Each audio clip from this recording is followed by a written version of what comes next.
নমস্কার প্রিয় দর্শক বন্ধুরা, আশা করি সবাই ভালো আছেন। আমার পাঁচমিশালি রান্নাঘরে আপনাদের সকলকে স্বাগত। আমার আজকের রেসিপি ক্ষীরের কুলফি। এর জন্য আমি এখানে প্রথমেই কিছুটা ড্রাই ফ্রুটস ভালো মতো কুচি করে রেখে দেব। অপরদিকে 2 লিটার দুধকে আমি ভালো মতো জাল দিয়ে ক্ষীর বানিয়ে নিয়েছি। তাতে দিয়ে দিয়েছি পরিমাণ মতো চিনি আর ড্রাই ফ্রুটস। আবারও কিছুক্ষণ ভালো মতো জাল দিয়ে নেব। তাতে দিয়ে দেব 1 চামচ মতো কর্নফ্লাওয়ার। এরপর এই মিশ্রণটা ঠান্ডা হয়ে গেলে একটা মিক্সার গ্রাইন্ডারে আমি নিয়ে নেব। ভালো মতো পেস্ট করে দুটো গ্লাসে এটা আমি সমান পরিমাণ ঢেলে নিয়েছি। ওপর থেকেও কিছুটা ড্রাই ফ্রুটস দিয়ে দিলাম। এরপর প্লাস্টিকের সাহায্যে ভালো মতো মুখটা আটকে নিয়ে মাঝখান থেকে আইসক্রিমের স্টিকগুলো ভালো মতো সেট করে নিয়েছি।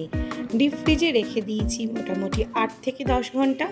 এরপর সেটাকে বার করে নিয়েই সার্ভ করেছি। খেতে দুর্দান্ত হয়েছিল সম্পূর্ণ ক্ষীরের কুলফি।